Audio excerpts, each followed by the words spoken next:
Hello and welcome to our channel where we bring you the latest tips and tricks for your DIY projects. Today, we will be showing you how to check any solenoid coil with a multimeter. A solenoid coil is an electromechanical device that converts electrical energy into mechanical energy. It is commonly used in various applications, such as in valves, door locks, and even in car engines.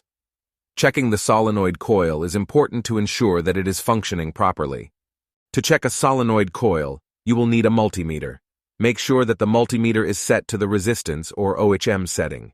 To check a solenoid coil, you will need a now. Disconnect the solenoid coil from its power source. This is important to avoid any electrical shock or damage to the multimeter.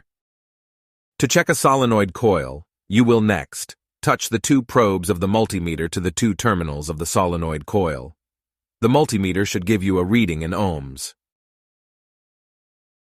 If the multimeter gives you a reading of 0 ohms, it means that the solenoid coil is shorted and needs to be replaced.